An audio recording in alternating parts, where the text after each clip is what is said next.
Senhoras e senhores, estamos começando mais uma edição do Poucas e hoje eu tenho aqui comigo um dos caras mais sinistros do rap nacional, não só de hoje, mas principalmente de hoje também, porque o trampo novo tá muito, muito foda mesmo. Estou aqui com o Gustavo Black Alien. Obrigado, cara. Grande honra, viu? Eu que agradeço. De verdade, grande honra. E eu queria já deixar claro logo de cara, eu acho que às vezes é o papel do entrevistador fazer ali uma pesquisa, tentar entender sobre o que é o trampo novo.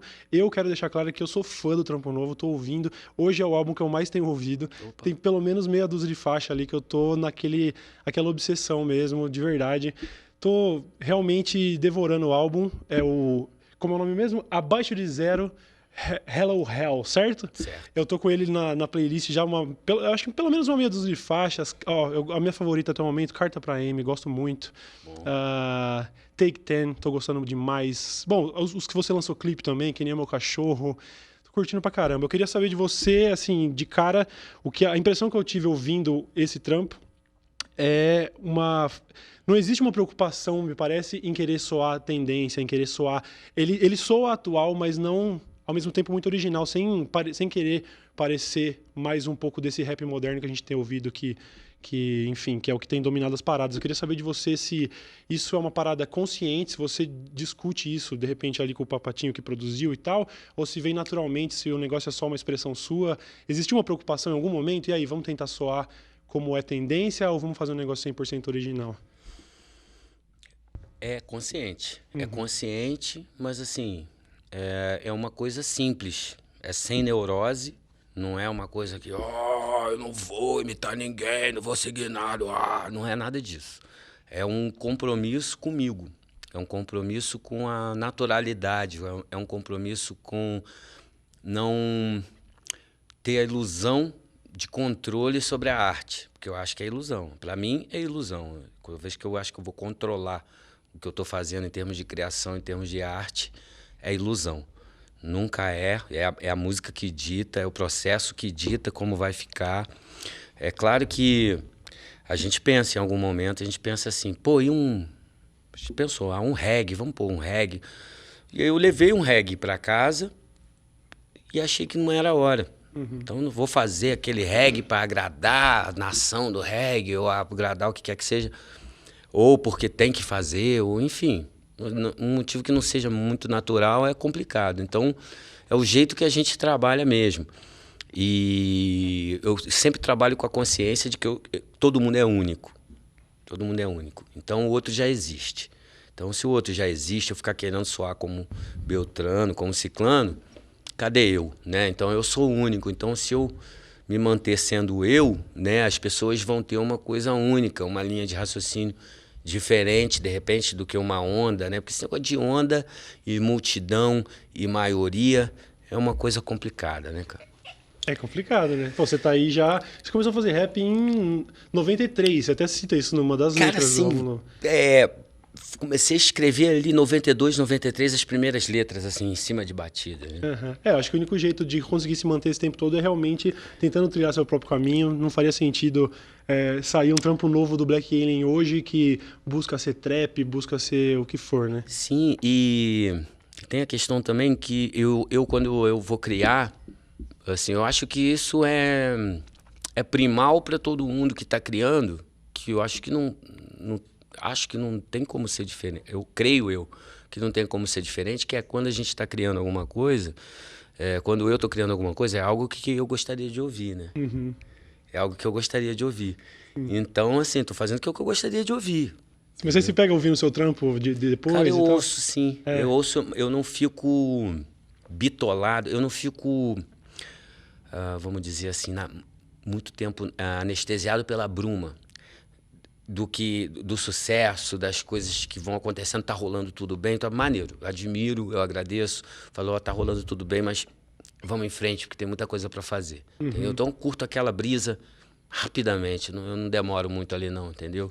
E também não fico falando, pá. É claro que quando a gente tá, né, no chuveiro, quando a gente tá curtindo, então a gente fala, pô, isso aqui tá foda, né, cara? Isso aqui tá bom pra caralho.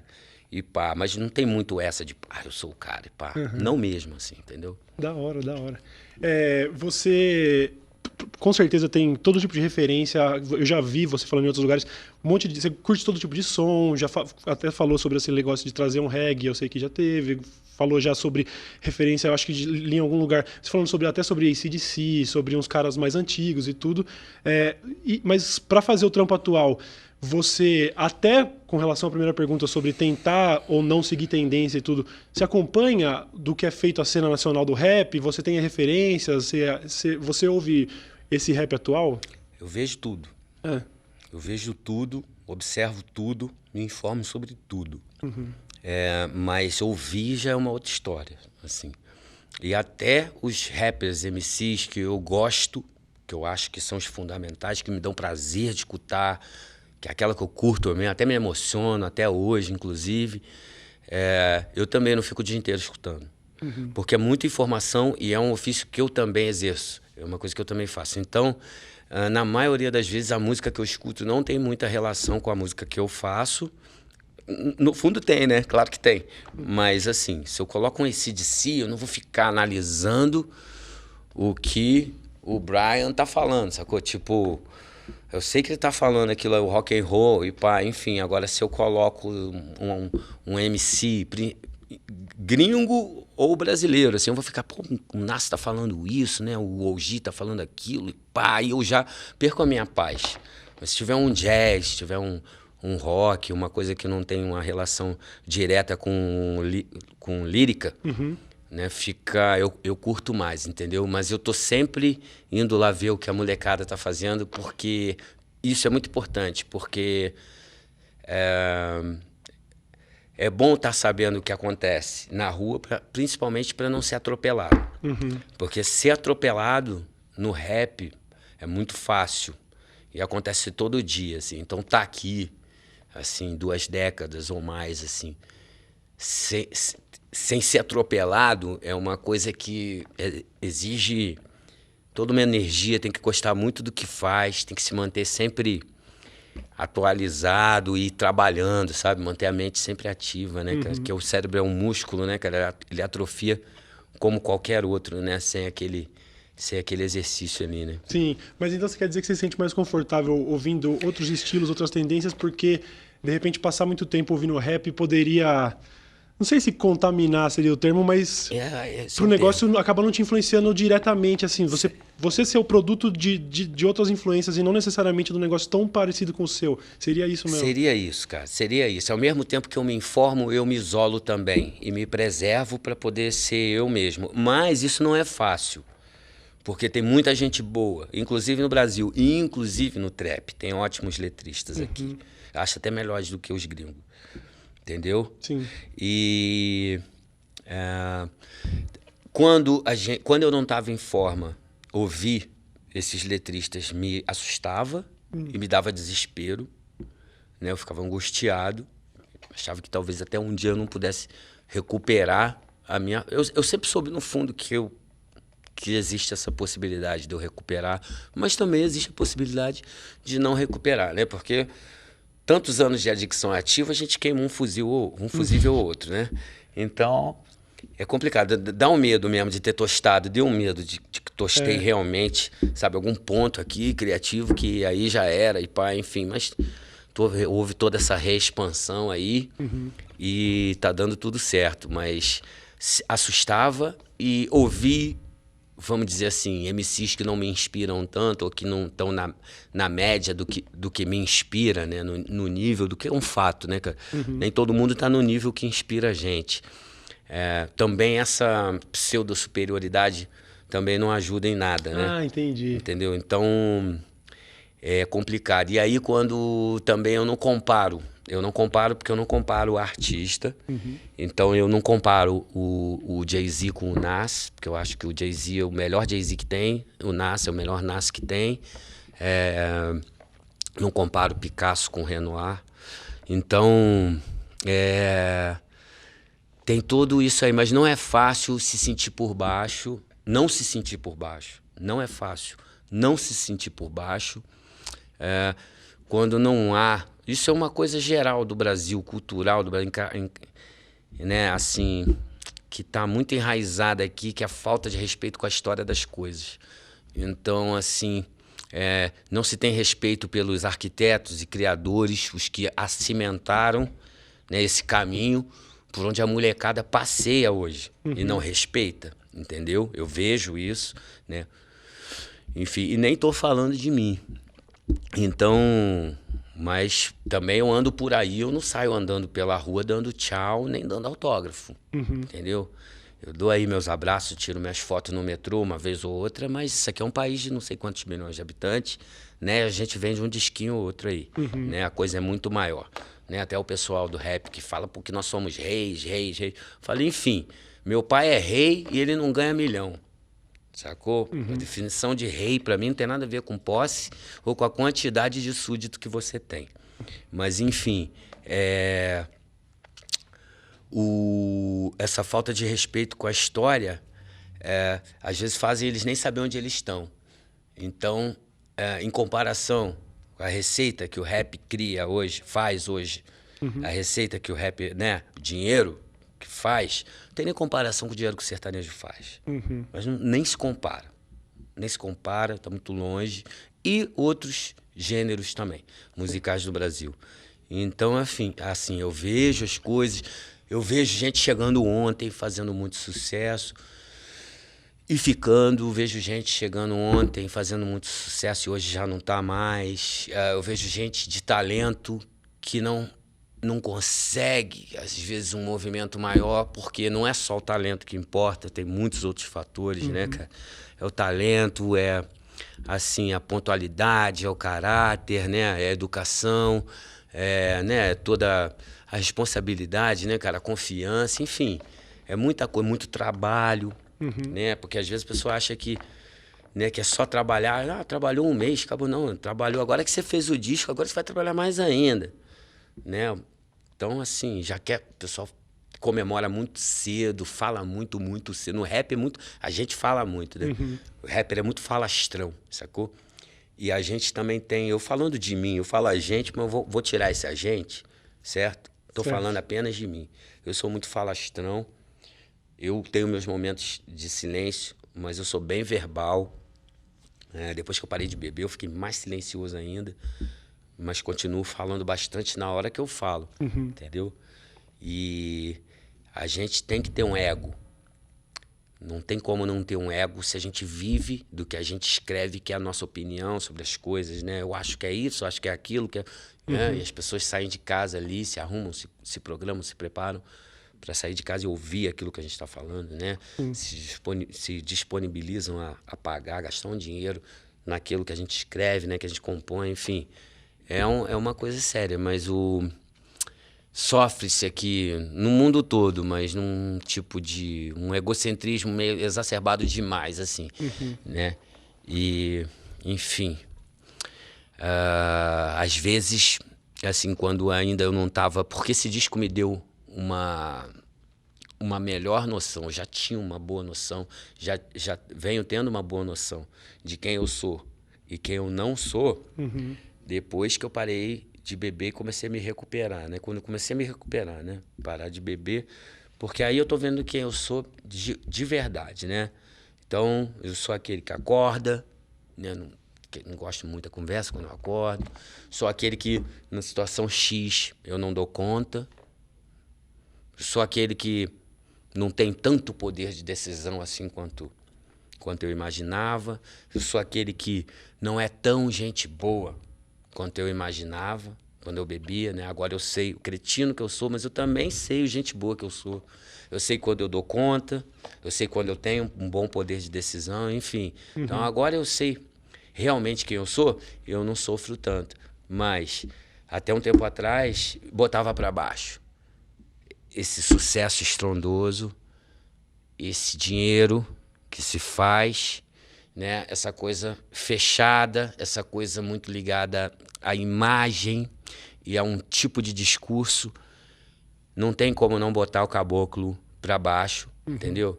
Com 30, com 40 anos, com 50 anos de idade, né? Que não tem aquele reconhecimento, não tem aquele retorno, né? É complicado, mas a gente tem que acordar todo dia e lembrar quem a gente é, que a gente é único, que a gente é filho de Deus, somos todos irmãos e E que quanto mais a gente sobe a montanha, chegando lá em cima, cada um tem a vista da montanha que subiu, né, cara? Muito foda, muito foda. E eu acho que todo o trampo desse álbum novo transparece essa sua sabedoria, esse seu pé no chão atual.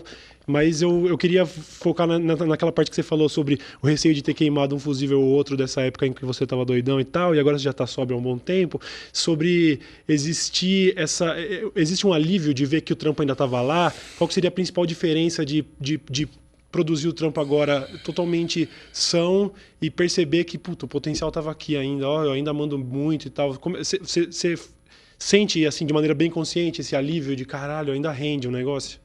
Então, no fundo eu sempre soube, mas eu tive que ter fé, né? Que é acreditar numa coisa que não está aqui na minha frente, não é tátil, né? Não é visível, né? Então eu sempre soube, quer dizer, eu não sabia quem eu era, mas eu sempre senti quem eu sou, entendeu?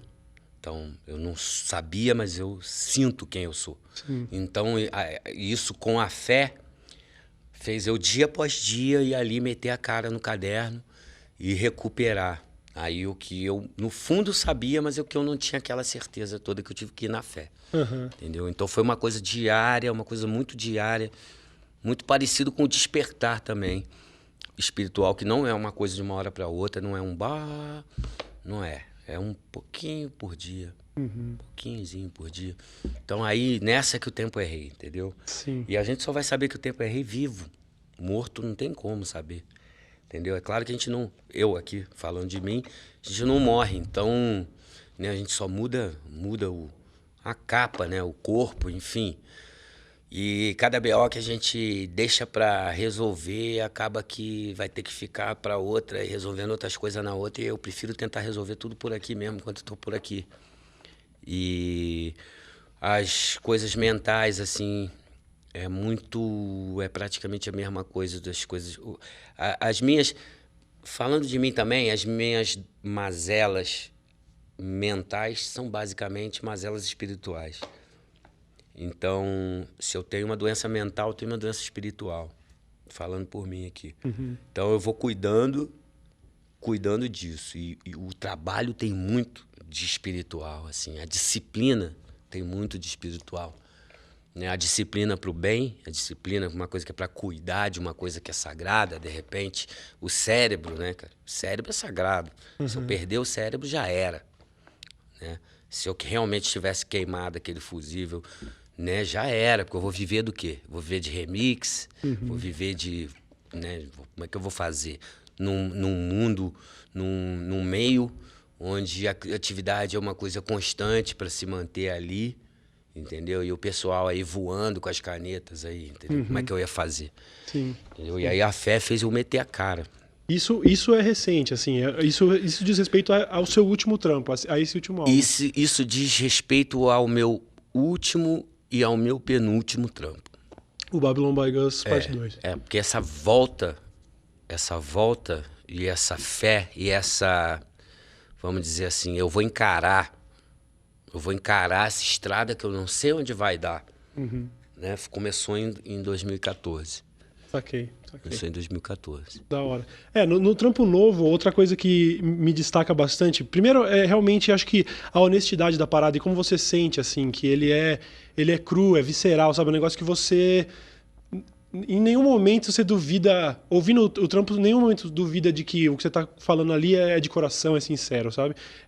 Tem faixa, se não me engano, é na faixa Aniversário de Sobriedade, que tem menos de 2 minutos de rima e depois já entra um solo de sax ali e tal. É um negócio que realmente parece não buscar virar um hit. Parece que você sabe muito bem a sua posição dentro de uma cena, não sei. Eu queria saber se você pensa também disso de maneira consciente, assim, na hora de produzir, se, vamos meter mais um refrão aqui, isso aqui pode virar hit, ou se a expressão é sempre assim, artística mesmo do coração e fala, não, esse tá pronto, acabou, como é que sai?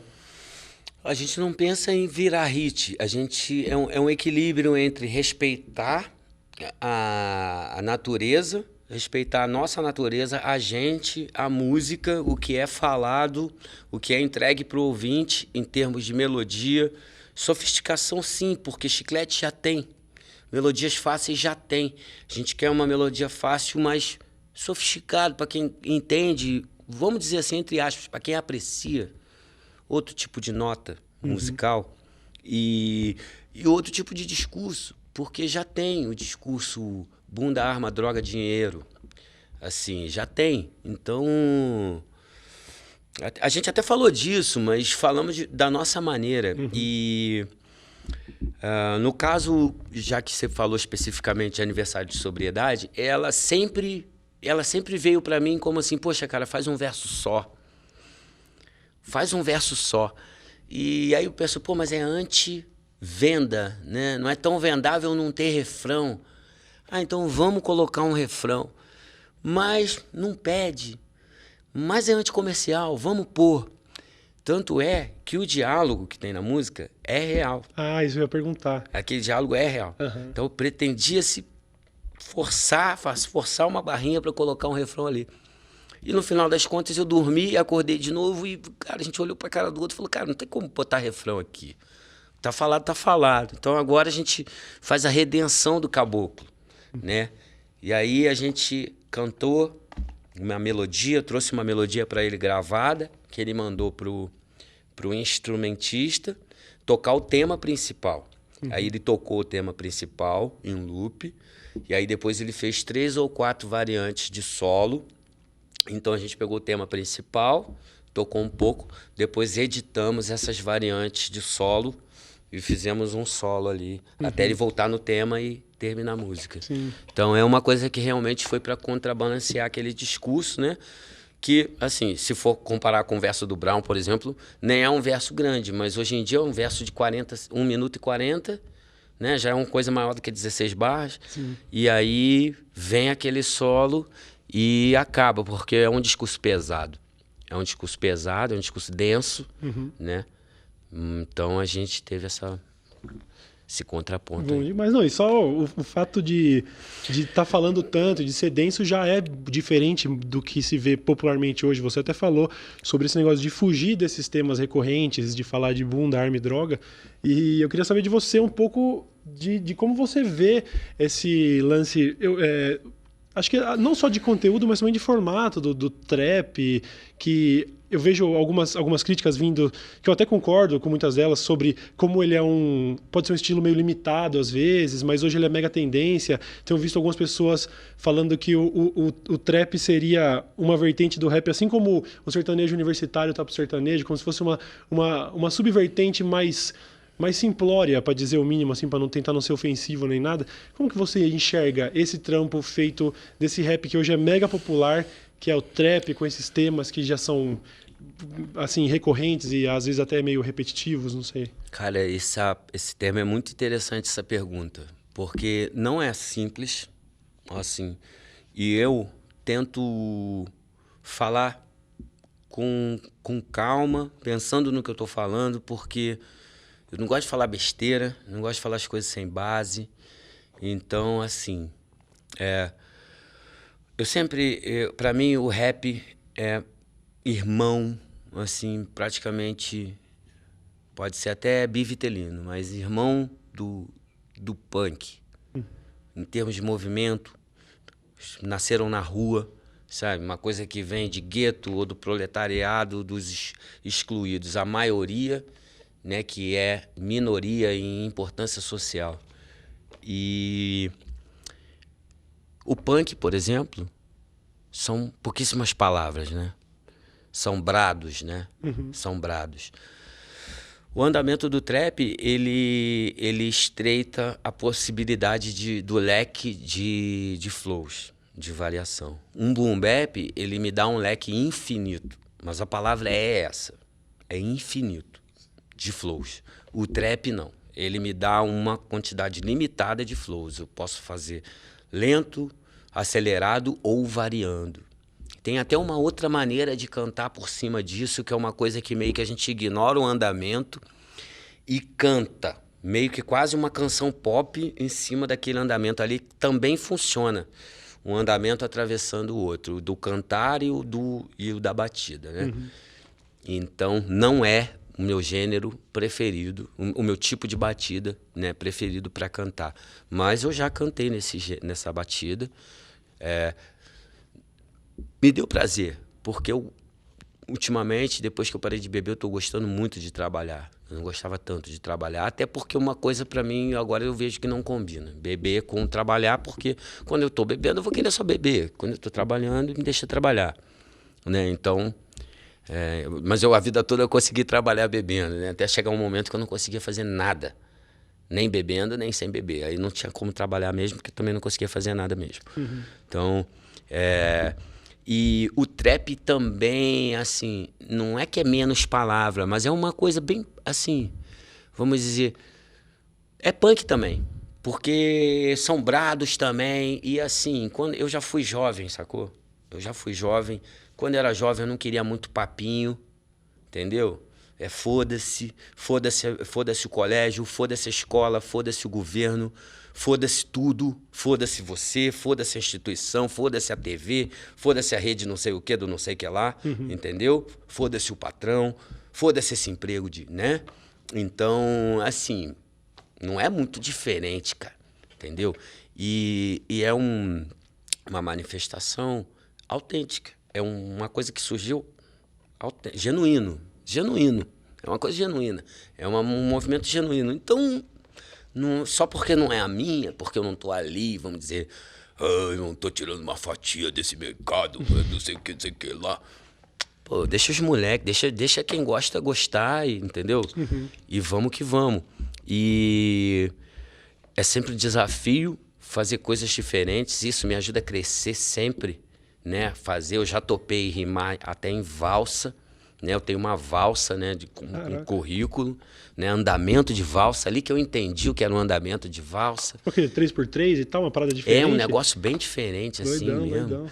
E isso só me ajuda a crescer, e eu sempre estou tirando um barato, um lazer. Hoje em dia, então, porque é até um contraponto, uma das chaves da recuperação, de atitude, da minha recuperação, falando de mim, de atitude mental, para poder levar as coisas, é que assim, como nós, mas eu falando de mim, nós dependentes químicos, a gente vive de correr das coisas, né? E vive de sensações. Quando a gente não pode mais correr das coisas, agora a gente tem que ir de encontro aos problemas e não correr deles, e não tem mais tanta sensação o tempo todo, né? A sensação tem que tirar da vida. E muita gente faz isso, o mundo inteiro, não é o mundo inteiro que bebe cachaça, não é o mundo inteiro que usa droga, tem muita gente que não usa nada, conheço muita gente feliz, talvez eu conheça mais gente feliz que não usa nada do que gente que usa, sacou? Então, e detalhe é que as pessoas que não usam nada são muito mais malucas do que eu, mas não tem nem comparação, porque se elas aguentam essa vida, essa passagem aqui tão difícil, tão cruel, tão braba, sem usar nada, sem uma anestesia, elas são muito mais punk do que eu, entendeu? Então, quando eu não tenho mais esse leque de sensações no meu bolso e eu tenho que enfrentar os problemas agora, eu tento tirar um barato disso. Então eu tenho que ver de uma outra forma. Então se eu ver que eu vou ali fazer uma entrevista agora, pô, que saco, que não sei o que, eu posso pensar assim, porra, acordei hoje, eu sou Black Alien, sacou? E, porra, meu trabalho é música, e agora eu vou entrar num veículo, e eu vou fazer o meu trabalho, eu vou falar o que eu penso, vou trocar uma ideia, entendeu? Então, se eu ver dessa maneira, eu tiro um barato. Sim. Se eu ver tudo daquela outra maneira, não vai ter como eu tirar um barato, entendeu? Acho que é uma abordagem muito mais positiva a tudo, né? Então eu tô nessa, entendeu? Da hora demais, cara. Muito foda. Mudando um pouco de assunto, mas nem tanto, porque tem a ver também com essa onda de positividade e tal, e de ver as coisas pelo outro lado. Você soltou o clipe lá da Que Nem o Meu Cachorro, que é além de ser uma faixa muito foda, o clipe foi feito numa clínica de reabilitação, certo? Que você frequentou no passado. E aí eu queria saber, até com essa abordagem nova aí, como é a experiência, primeiro de onde surge a ideia de fazer isso dentro da clínica, e como é voltar lá agora com essa nova vibe, assim, se de alguma maneira te faz mal, ou se não, agora a abordagem é outra. Como é que foi essa experiência toda? Então, esse lance de filmar lá, eu decidi no dia que eu praticamente, isso me veio na mente no terceiro dia de internação, naquele local específico. As coisas na minha vida de criação, artísticas, que tem a ver com a minha obra, muitas vezes acontece isso de a ideia surgir do nada e aquilo parece que já era meu. E aí eu não preciso nem anotar. Então, no terceiro dia que eu acordei naquele local ali, depois que eu já chorei tudo que tinha que chorar, fiquei 48 horas ali deitado, enfim. A gente, na linguagem dos internos de clínica, a gente chama de dias de princesa, que é o primeiro, o segundo dia, no máximo, que a gente ainda não pega numa vassoura, num rastelo, né? Tem aquele tempo de chorar, se arrepender, e entrar numa de fazer o tratamento. E logo nessa fase eu falei assim, cara, eu vou terminar o que eu tenho que fazer. Talvez não tão no começo, porque eu ainda cheguei nessa internação ainda bem. Mas depois de um período curto, muito curto, eu falei, eu vou fazer um filme aqui. Em algum momento eu vou filmar alguma coisa aqui. E essa internação, acho que essa foi a primeira grande 6 meses que eu cumpri inteira. Outras menores, como por exemplo o formato que chama Sandra Bullock, 28 dias, formato 28 dias, tem até o filme, eu completei, enfim, completei algumas outras internações, mas essa de 6 meses foi só dessa vez. E lá eu amadureci muitas ideias também, que foram descartadas nesse período, mas que na minha cabeça eu fui montando e nem comentei nada com ninguém. E na hora de conversar o clipe com o diretor, que eu já cheguei e já despejei tudo. Falei, ó, é isso. Da hora. E a gente voltou lá para fazer, me emocionei. Não cheguei a chorar e tal, mas fiquei bastante emocionado. Inclusive, tirei um cochilo num beliche de um quarto que eu fiquei ali de meia hora, não tive pesadelo nenhum. Eu digo isso porque esses lugares, eles espiritualmente, não são bem habitados assim. Fica muita energia pesada ali porque tem muito sofrimento, né? Mas trabalhamos bastante naquele dia, foi um dia memorável. Andei em tudo, olhei tudo, senti o cheiro, toquei, achei coisa que eu escrevi, né? Que eu taguei ali e tal. Contei histórias e foi muito... Faltou luz, tivemos que mudar a cena. Caraca. Cena que ia ser feita com luz, tipo, com luz interna, não ficou de fora, mas a gente resolveu. Então, foi uma coisa assim, a capa do volume 2, ela tinha sido concebida 5 anos antes. Tinha sido concebida, passada para o artista em 2008, o disco saiu em 2015. Né? Foi o Felipe Motila, né, o estúdio Petit Pois, lá do Rio, que desenhou, né, pontilhado, né, o estilo pontilhado, pontilismo ali na capa ali, representando o sétimo selo, pá, e também o Rumblefish de Coppola ali, com os peixinhos. Né? E aí é assim, cara, e foi uma experiência sensacional. Contar para os atores também, fiz um pouquinho de workshop de ator ali com eles também. Sim. Mais uma vivência, mais um aprendizado, que eu sou muito leigo nessa parada de ator. E que é uma coisa que vem junto, né? Tem 25 anos que vem junto isso sempre. Desde as primeiras imagens do Planet ali, em 94, 93, 94. Entendeu? Já era uma coisa que eu nunca soube lidar muito. E aí, o que acontece? O tímido, garoto jovem tímido, eu bebia para fazer as coisas. Né? Né? Porque eu não tá com imagem, enfim, e voz, até com minha voz eu encasquetava. E aí isso acabou também acabei bebendo mais, né? Mais além, porque para poder vencer essa timidez. Caraca, foda.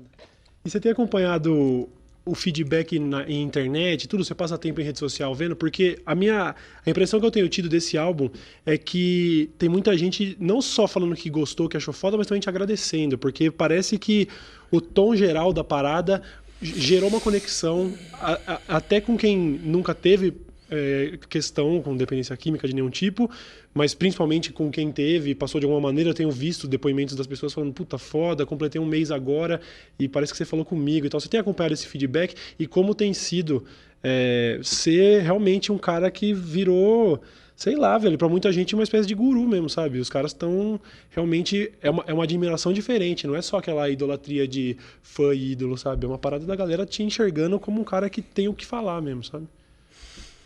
Essa é uma responsabilidade sinistra, porque assim, no caso aqui eu sou um alcoólico famoso, né? Mas eu também sou um alcoólico anônimo, eu sou um narcótico anônimo. Então, a gente se ajuda e continua se ajudando do mesmo jeito, anonimamente. Então, quando é sério, né? Quando o approach não é sob o efeito, quando é um approach educado, quando é um approach que faz sentido, eu converso com todo mundo, eu falo com quem precisa, eu estou aí para quem precisa porque fizeram isso por mim, né? Eu passo o que me foi passado de graça, com amor, porque foi assim que me foi passado, e aprendo muito enquanto eu converso com as pessoas, né? E conversam comigo porque o meu ouvido é o ouvido mais próximo da minha boca. Quando eu falo, eu escuto. Não é sempre que eu posso estar na sala de NA, mas tem que estar sempre na sala de NA, na sala de AA. Para mim, a principal é AA, né? Porque no meu caso, o álcool é uma coisa mais aguda, entendeu? E é o início de tudo. Mas recomendo muito a frequência na sala e eu mantenho a minha mente sempre aprendendo e sempre se renovando. Eu tenho a literatura, né, de NA e AA em casa e não só o livro azul, que é o básico, mas também uma coisa mais aprofundada, mais direcionada. Também tem diferentes níveis de recuperação, né? Assim, não tem muito tempo que eu ando sem acompanhamento na rua, né? Eu levei aí 1 ano e meio, 2 anos sem poder andar sozinho, levei meses sem pegar em dinheiro. Isso tudo decisão minha, coisa que a gente se autodisciplina. A recuperação ela dá uma oportunidade de autoconhecimento incrível, porque a gente tem que se conhecer para saber aonde a gente pode e aonde a gente não pode ir. Saquei. Então, assim, se eu não sei lidar com vitória, eu tenho que aprender. Se eu não sei lidar com derrota, eu tenho que aprender. Eu tenho que aprender, eu tive que aprender a lidar com as duas, porque eu não sabia lidar com nenhuma das duas. Agora eu sei lidar. E basicamente, o pilar disso é não criar expectativa. E isso é possível. Isso é possível. Dizem que não é possível, é possível. Mas você disse... É possível, senão eu não estava aqui. Sim, mas você disse sobre não criar expectativa. Sobre sucesso, sobre derrota também. Não criar expectativa, que decepção a gente não sabe lidar, entendeu? Mas criando expectativa ou não, a decepção sempre vem. Então tem que aprender a lidar de qualquer maneira. Assim, ou aprende ou aprende. Ou aprende ou aprende. Então eu acabo me conhecendo, tenho oportunidade de me conhecer muito mais. Eu sei aonde que aqui eu vou perder o controle, eu vou me emocionar. Eu falo assim, bom, hoje eu tenho uma entrevista para dar, importante, séria, né? E se eu for aqui, eu vou me emocionar, isso vai me atrapalhar. Sacou? Então eu não vou aqui. Então, em relação também a comentar e ao que falam de mim, bem ou mal, isso aí dentro da clínica, da última ou penúltima, eu trabalhei isso. Eu trabalhei isso porque eu entrava nas internações derrotado. Eu não estava de bem comigo mesmo e o mundo é que não estava de bem comigo mesmo e nem eu com o mundo. O mundo ria da minha cara, só me botando para baixo. Então, eu corri atrás de resolver isso. Então, minhas decepções com as pessoas agora é zero. Se eu pegar alguém falando mal de mim ali, alguém que eu amo, alguém que eu adoro, vou ficar triste, eu vou ficar triste. Cara, eu vou ficar triste 1 minuto. 1 minuto. Depois de 1 minuto, a vida vai seguir tranquila. Com aquele ser humano nela ou não. Entendeu? Vai estar realmente tranquila, sacou? Porque essa parte aí já foi. Não tenho pena de ninguém. Ninguém tem pena de mim. Não me levo a sério. Porque ninguém leva, sacou? Mas algumas coisas e pessoas eu levo a sério. Entendeu? Independente se elas me levam a sério ou não, sacou? Mas em geral, 99,9% da humanidade, estou fazendo montes assim sobre o que acham ou não acham de mim. Porque a diferença que vai fazer na minha vida é nenhuma. Na deles é problema deles, assim, o que eles acham. O que eles acham de mim, se eu sou um guru, isso é uma coisa séria, é uma responsabilidade. Eu não sou guru. Tá? Eu sou um ser humano cheio de falhas. Né? No disco não tem só vitória, muito pelo contrário. Tem um monte de falhas ali, as falhas estão descritas ali. Eu não abro mais o meu livro todo, porque eu acho que não é assim, isso não é inteligente. Certo? Mas eu falo o que eu tenho que falar, o que eu acho que é importante falar, alguma coisa que é muito pessoal. Pode até quebrar um pouco da minha privacidade, mas eu falo, isso vai ajudar. Então eu vou falar. Mas isso aqui eu não falo. Isso aqui eu não falo. Então, assim, quando muita gente vem pedir ajuda, mas vem de qualquer jeito, não sabe falar, não sabe conversar. Problema seu, queridão. Quando você aprender a falar, quando você aprender a chegar, a gente troca ideia, a gente conversa. E muitas vezes não é sério, muitas vezes, 95% não é nada sério.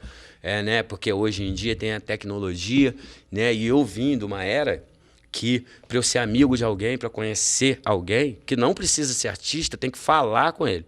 Né? E artista, então, a gente conhecia. Eu chegava nos meus ídolos e conquistava os meus ídolos aos poucos, sem forçar.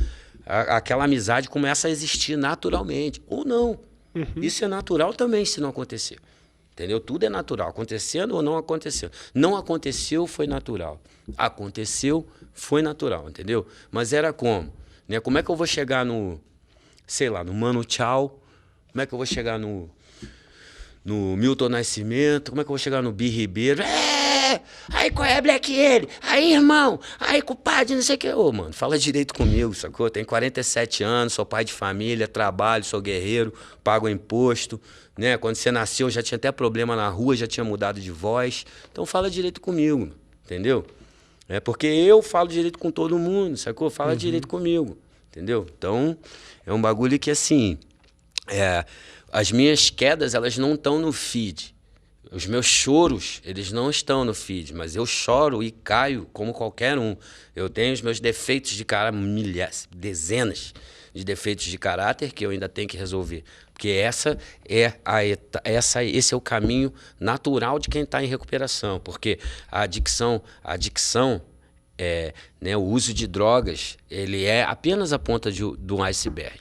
Então, depois que a gente consegue manter sob controle essa doença, a gente tem que cuidar da parte do iceberg que está ali na água.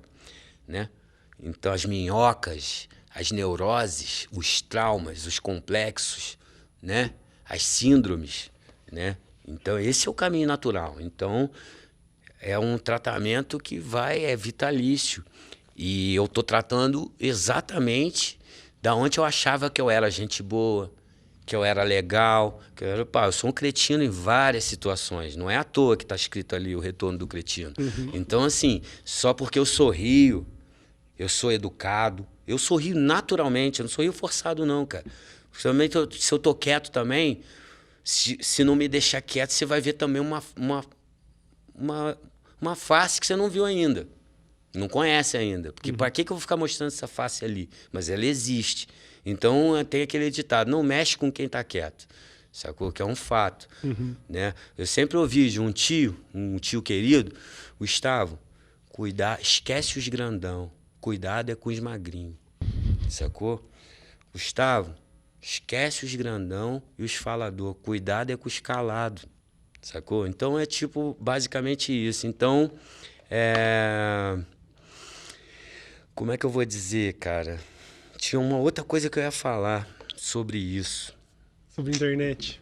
Sobre a internet não, né? Mas essa abordagem aí de ser uma pessoa exposta, né? Pra tanta gente. Então, o pessoal acha que a gente é babaca. Acha que pode vir de qualquer jeito, falar qualquer coisa, entendeu? E por ali é fácil, né? Tipo, a minha época, essas coisas era assim que falava, entendeu qual é?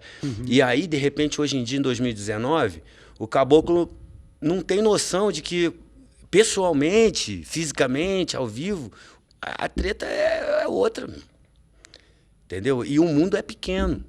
E existe a lei do retorno, existem as energias que convergem para você tomar uma lição A gente tomar uma lição que a gente merece.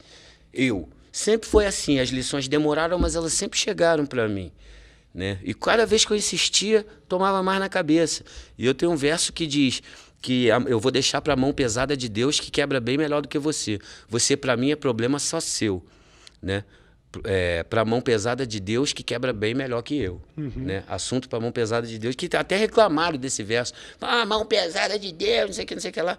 Fala, amigo, enfim, tá dado o recado. A mão de Deus é pesadona. Eu tô falando isso porque alguém me contou, porque eu senti. Eu senti. Então, hoje eu tento até, não é só porque eu sou mas porque eu sei o peso da mão dele. Então, quanto mais eu puder resolver aí as minhas falhas de caráter, melhor ainda. Então, fica aí registrado que a gente é artista, mas a gente não é babaca. Não se esqueça que, assim, pode dar uma olhada lá na palavra poder, no dicionário, sacou? Então, tipo assim, sabe o que é poder? Então, calma, porque a gente é tranquilo. Mas não pesa na dos outros, sacou? Não pesa na dos outros, porque artista não é babaca, artista não é otário. Entendeu? Então é tipo isso. Show, deu aula, mano. Eu queria só meio que concluir falando um pouco, eu vi, acho que você falando em algum papo, aí você me confirma se procede pro Gustavo atual, de que talvez, não sei nem se você usou o termo arrependimento, mas que você gostaria de ter só feito mais, assim, ter trampado mais ao longo desses anos todos. Não sei se você ainda pensa assim, mas enfim, foram 3 álbuns solos, certo? Desde o primeiro de 2004, certo? E aí, hoje, atualmente, você com essa visão diferente do trampo e essa abordagem mais sóbria em todos os aspectos, você acabou de falar que o trampo começa quando você lança um álbum. Você vai ter que fazer todo o processo. O álbum saiu faz o quê? 3 meses, né? Mas já tem você uma parada de... Porra, isso aqui não vamos esperar muito até o próximo trampo, vamos trabalhar. Como é que tá a energia nesse momento com relação ao que foi entregue agora e o que tá por vir? Então, a minha experiência com 3 álbuns, ela é bem peculiar, porque eu até um tempo atrás, a quantidade de músicas que eu tinha, de letras, de composições que eu tinha, era muito parecida com a quantidade de vezes que eu parei para escrever. Então eu parava para escrever, tipo assim, o Speed foi o primeiro a me solicitar letras. Então ele falava, eu tenho essa linha aqui. Aí eu falei, eu tenho essa batida aqui do Prince aqui, que a gente pode lupar e pá. E aí juntava aquela linha de baixo do Speed com aquele loop do Prince que o DJ Rodrigues fez. E aí ele falou, você tem que me entregar essa música em uma semana, que a gente tem que entregar demo e tal. E aí eu sentava para escrever aquilo de uma vez. E aí meio que foi sempre assim. Quando chegou em 2004, eu cheguei no estúdio sem música nenhuma, né? E eu tinha que entregar o disco em 1 mês. Então, só que o Rafael não sabia, porque quando ele me perguntou, Rafael Ramos, ele me perguntou, ele falou, vamos fechar o disco, vamos. Quantas músicas você tem? Eu falei para ele, eu tenho meia dúzia. E um disco de quantas faixas? De 12. Aí ele olhou para cima e falou, então, mais 6 faixas para compor e gravar 12? 1 mês, né? Eu falei, 1 mês. Fechou 1 mês. Aí chegou, não tinha nada, né, cara? Aí a gente falou, para não parecer que, né, para não demorar muito para sair o primeiro trabalho, vamos... Eu matutei, mas é claro que eu falei aquilo com alguma base, né? Eu falo assim, eu tenho uma letra, um pedaço de letra que eu sei que eu posso juntar, então isso já faz 1 ou 2 músicas. Acabou não rolando, mas tinha esse plano B aí. E aí vamos regravar Estilo do Gueto, que é uma coisa que tem uma história, enfim, que ainda vou contar melhor mais pra frente, que é uma música que a gente gosta, que é de escrita em 92, gravada a primeira vez em 96... E aí a gente regrava agora em 2004 e entregamos essa. Aí deu uma calmaria para fazer o resto. Ampliou só mais 1 semana e foram 38 dias e fiz o disco. Então aquele exercício diário, lembrando também que eu me mudei para fazer esse disco. Então eu saí de Niterói e fui para Barra, morar perto da DEC, né, que dava até para ir a pé. Então... que eu, dentro da Barra da Tijuca, ia a pé para as coisas, não é uma coisa muito fácil. E ali tinha essa possibilidade. né? Porque eu ia voltar para Niterói ali, pá, cheio de amigo ruim, entendeu? Não ia funcionar. Então, eu escrevi todo dia, né? Pela primeira vez na vida, durante esses dias todos. Então, quando acabou, tinha muita energia para escrever, off takes né, coisas que sobraram ali, mas que eram muitas fagulhas de ideias boas. E isso até 2007 rendeu, porque continuei escrevendo coisas para amigos, bandas não tão conhecidas também, projetos até 2007 ali, com essa energia ainda de 2004. 2007, aí o álcool, enfim, etc., aí foi baixando essa energia.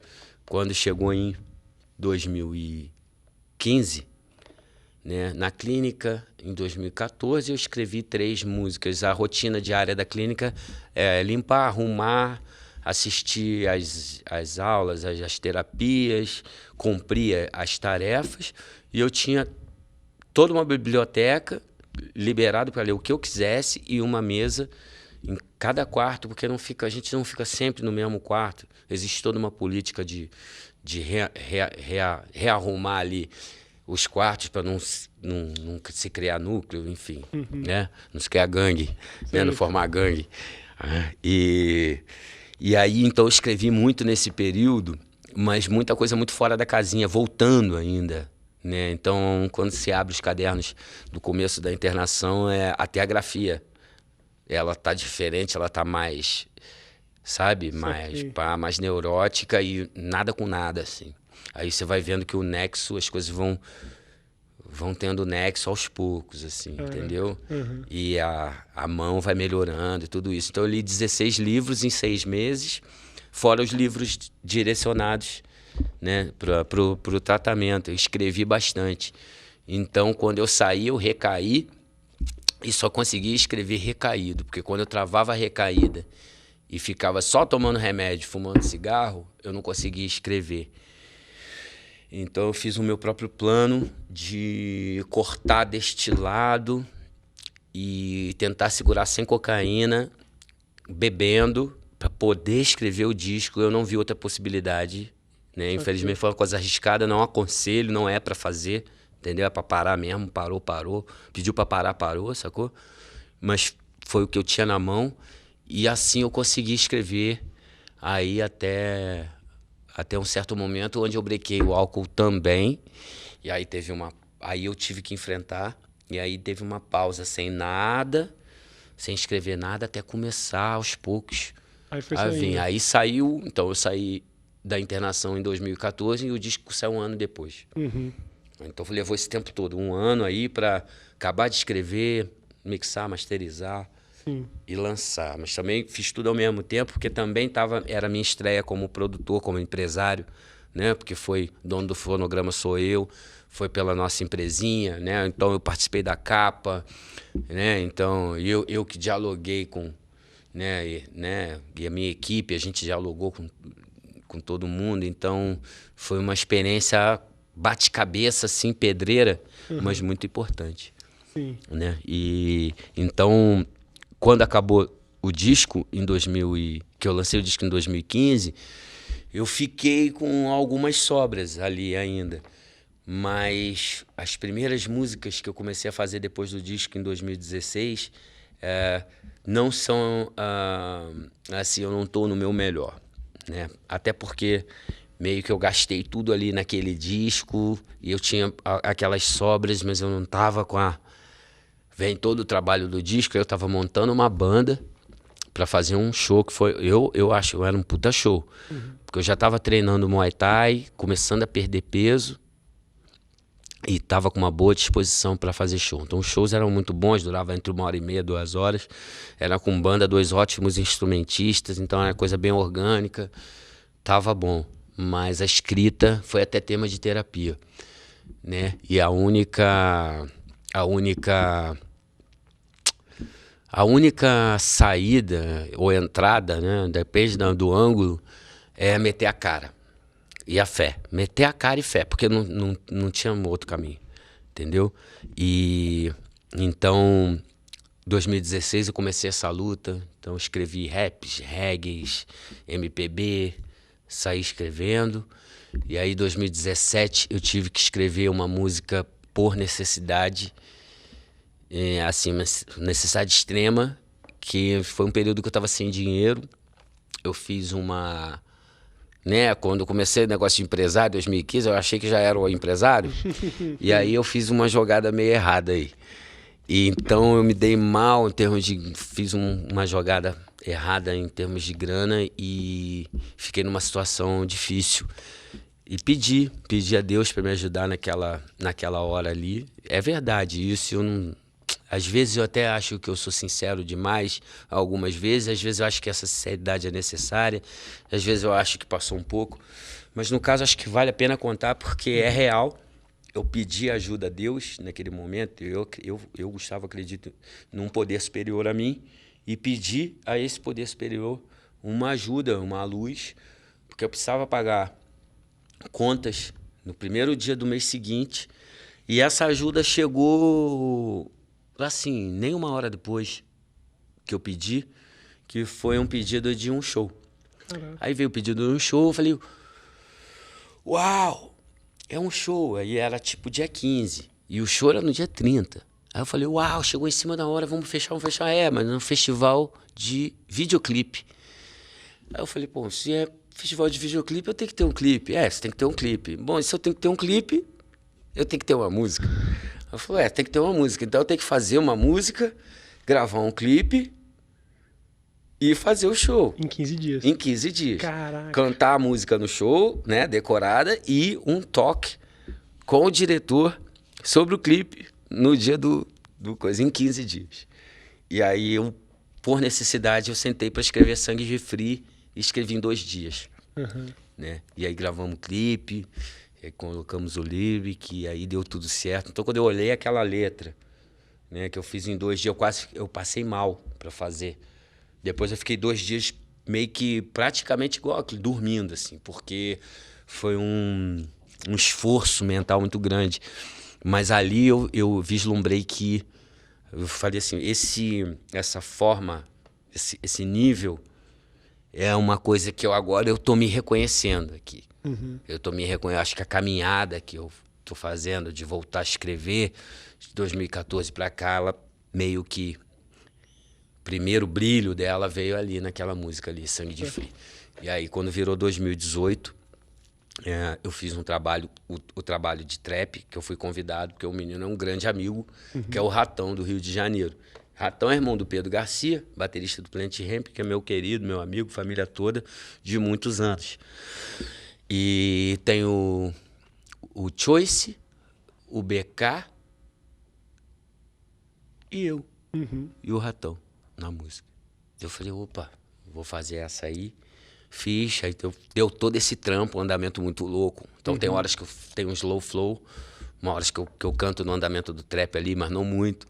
Aí fica uma coisa meio que rápido e devagar e tal. Gostei de fazer, fui reconhecido por isso na rua. Tirei até uma foto, logo na sequência que o clipe saiu, gravamos clipe. Aí o Mão Lee, produtor do Rio de Janeiro, beatmaker, ele me ligou e ele falou, cara, tem uma música aqui com seu irmão, o Gi, e o Freud, e o Hatch, e é um boom bap. Uhum. Eu falei, pô, é um boom bap. Manda pra mim, né, cara? E aí eu falei, pô, cara, essa galera boa aqui, o Gi, cara, tá muito mestre, pra Freud. Vamos lá, vamos fazer e construir lá a letra. Vou até cantar, pode cantar? Claro, por favor. O nome, não tinha título ainda, depois ele colocou no título de Mike Masters, aí eu falo, movimento estudantil e cacetete surge o sample, vinil, fita cassete, black é jovem há mais tempo, Brasil 2000 e blau, rap é o som, canetas voam e o funeral da Babilônia é onde as letras ecoam, tá, sem Waze nos caminhos que não sabe de cor, vem a mim o gotta feel my crazy metaphor, desenrola bem no inglês quando pede seu red label, desenrola outra vez porque the book is on the table, pessoas de valores valores, eu tenho apreço por elas. Pessoas sem valores têm um preço nelas. Tipo etiqueta na testa, que a bereta não me testa. O que eu junto não é o que eu valho. Espalho inferno, espalho festa. Se hoje tá osso, eu vou roer. O dia no almoço, verso metal precioso no seu mental ocioso. Gosto muito de rap, gosto do boom, gosto do bap. Simples assim, se tem mais aí, então faz pra mim. Quando eu olhei aí eu olhei esse, eu falei, esse aqui tá muito foda, gostei pra caralho. Eu sou o Gustavo, né? A canetada foi aqui, assim, mas eu não considero tantas coisas que quando eu tô criando, eu tenho um jeito que eu não fiz, assim, de caso pensado, é o meu jeito. Eu sinto que é mandado, assim. Que é assim, pô, alguma força, alguma energia, alguma luz. Fala, aquele indivíduo lá, naquele planeta lá, tem um indivíduo ali capinando no caderno ali, na caneta, tem horas. Vamos mandar isso aqui pra ele, tipo, entendeu? E vem. Entendeu? Não é só uma coisa que eu ganhei do nada, assim. Eu recebi porque também eu tô ali, entendeu? Naquele trabalho. Então eu recebi aquela graça. Então eu não vejo uma coisa como é meu. E pá. Eu falo, nossa, eu sou uma antena que tô em ótima forma agora. Pode mandar que eu tô antenando e tô transmitindo. Vem que vem. Então dali, na sequência, eu escrevi carta pra M. Então isso, quando eu acabei de escrever carta pra M, eu liguei pro Papato. E foi daí que surgiu todo o trampo. E aí, isso já em 2018, processo de composição foi quanto tempo aí até ter o álbum? Foi de outubro a março. Da hora. Porque nada parou, né? Tipo, família, sim, saúde. Porque minha saúde é um outro nível, né? De cuidar. Família, saúde, situação financeira, mundo, eleições, guerras, doenças, amigos com problemas, pais, filhos, carreira. Nada disso para pra gente fazer um disco, né? Nada disso para pra ninguém. Ninguém tem esse privilégio. Sim. Não, e a impressão... É muito da hora você contar essa história toda, porque se você só bate o olho ali, abre uma Wikipedia e vê 3 álbuns nesses anos todos, você pode ter uma impressão errada. E você demonstrou que o trampo nunca parou e sempre teve nativa de um jeito ou de outro, compondo ou não, né? Acho que só me resta agradecer mesmo, de verdade, assim. É isso, passou rapidão. Passou, né? O negócio voou. Passou que isso? Não, mas é sério, eu, apesar de ter dado branco no começo ali no título, pô, abaixo de 0, Hello Hell, tô ouvindo mesmo obsessivamente. É um trampo que, caralho, a minha namorada já viciou também, porque agora é todo dia no carro a parada. De verdade, eu queria te agradecer. Eu sou muito fã de rap há muitos anos, eu cresci ouvindo rap e... Acho que reencontrei a parada que me fez gostar de rap, que é realmente esse foco na letra, é um negócio que eu tô ouvindo as mesmas faixas. Claro. Não, tô ouvindo as mesmas faixas e descobrindo novas metáforas, Fala, puta que pariu, isso que ele quis dizer ali, a maneira como você rima, às vezes, o mesmo termo 2 vezes, mas aí o que mudou é o sentido, tá ligado? É um negócio difícil de ver, não é costumeiro ver isso. Você repetiu a rima, não, mas aqui ele quis dizer uma coisa, aqui ele quis dizer outra. Eu acho que o negócio é avançado, é inspirador e eu só tenho que te agradecer. Maneiro, mesmo. Cara. É que me lembrou uma pergunta que você fez há um tempo atrás aqui, sobre o trap e o estilo, que também o trap tem um assunto, né? Eu ainda não vi trap consciente, né? É difícil, né? Trap consciente, né? Entre aspas, aquele negócio de consciente. O rap, hoje em dia, ele já teve na Golden Era, nos anos 90, ali, o nível de canetada, o sucesso do cara era bem, tanto no underground, quanto era medido pelo poder da caneta, tá? Claro que melodia também, flow, mas o que é dito ali, né? Hoje em dia não. Hoje em dia, Little não sei quemzinho, Little não sei o que, Little não sei o que. É só colocar uma melodia chiclete que já é. Eu gosto também. Acho legal também, né? I love it. Isso é uma melodia chiclete, é um negócio legal. Não é pra qualquer um também, né? Essas coisas são mandadona também, tá ligado? Essas melodias são mandadona também. Eu não sei se... Eu não vou estar ouvindo, creio eu. Mas se daqui a 20 anos vão estar ouvindo isso. Mas eu gosto de... Eu tenho completei 47 anos e, assim, no mínimo 50% da minha discoteca é o que eu ouvia quando eu tinha 13 anos. Tá lá, Led Zeppelin, Jimi Hendrix, AC/DC, Beastie Boys, Run DMC, não sei o quê. 15, 16, então é tudo. Entendeu? Pixies, e aí foi Gang of Four, punk, hardcore, não sei o que, jazz, aí pronto. E eu era um jovem, cara. Né? Então, assim, a gente pode ser jovem e consumir coisa boa, cara. Sim. Né? Agora, a gente só vai o jovem só vai consumir coisa boa, assim, falando aqui do meu gosto aqui, né, cara? Porque assim, também ninguém ficar chateado. Se ficar chateado, também paciência. Mas, cara, se ele não tiver opção, como é que ele vai ouvir? Pelo menos o que eu considero que é bom. Ele não vai saber que existe, né? Então ele tem que ter aquelas opções ali. E as coisas, assim, que eu acho que são as que vai mais durar, que ele vai ouvir. Ele não vai ter vergonha de dizer que ouvia quando era jovem e vai ouvir para sempre. Elas não estão colocadas nas prateleiras, estão na frente, quanto as coisas descartáveis, superficiais, né? E que não tem um assunto tão construtivo para o jovem. É claro que eu não ouvi o tempo todo só Public Enemy. Eu não ouvi o tempo todo só rap consciente. Eu ouvi muito NWA. O NWA também é consciente porque é anti um monte de coisa que é para ser anti mesmo, entendeu? Sim. Mas e como eles tratavam as mulheres e o sexo, né? Inclusive o Eazy-E morreu de AIDS, né? Em consequência desse estilo de vida, dessa mentalidade que inclusive ele, né, se desculpou e se arrependeu e disse que não era esse o caminho antes de falecer, que só subiu pra mim, assim, o cara, sacou? Sim.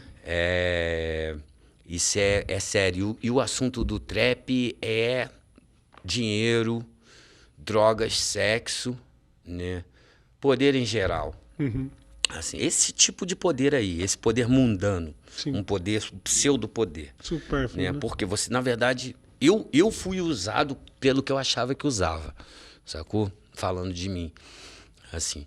Então, eu não posso dizer que eu reclamar disso, não vou falar pra você, o rap consciente já era, agora eu tô aqui querendo salvar o mundo e não ganho um tostão, não tenho a visibilidade, que o cara só chega, fala patati patatá e faz um puta sucesso.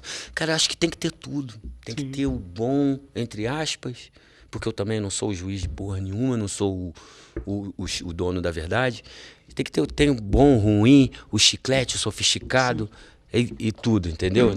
Eu acho que o rap, felizmente, ele é grande demais pra gente poder colocar. É como o rock and roll, sabe? O cretino é alguém. Foi complicado no volume 2 eu ser o cretino. Foi complicado. Porque eu ainda não sabia o que estava acontecendo, onde é que eu estava, onde que eu me encaixava. Nem foto eu sabia como tirar, porque eu não fumava mais cigarro, tabaco, eu não bebia mais. Então, o que eu vou fazer com as mãos na foto?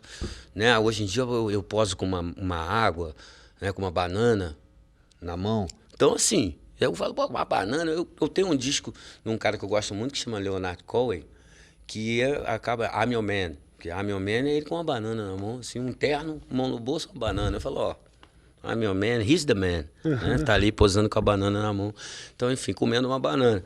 Então, eu acho que é isso, cara. Eu acho que eu também, o cretino, ele me deu essa chance de ter, com esse pensamento, eu não preciso ser um santo, eu não preciso ser aquele que caga a regra. Eu posso falar mais naturalmente das coisas sendo um cretino. Entendeu? Sim, basicamente isso. Eu achei legal o que você falou sobre nem sempre os clássicos vão ficar na frente da prateleira. E aí eu digo como fã que com certeza o seu trampo já é um novo clássico, sacou? E eu tenho certeza que todo mundo que conheceu já concorda. O negócio chegou de um jeito realmente contundente, assim. Quem ouviu até agora o álbum, eu tenho certeza que pagou um pau. Quem não ouviu tem que ouvir.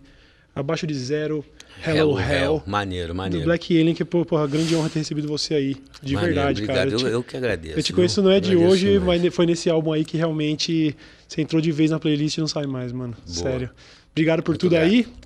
Bom, confira as redes sociais do Black Alien, vocês sabem onde encontrar, a gente vai deixar aí também. Dá uma olhada aí nos trampos, agenda de shows, ver aí os clipes, que o negócio tá legal pra caralho.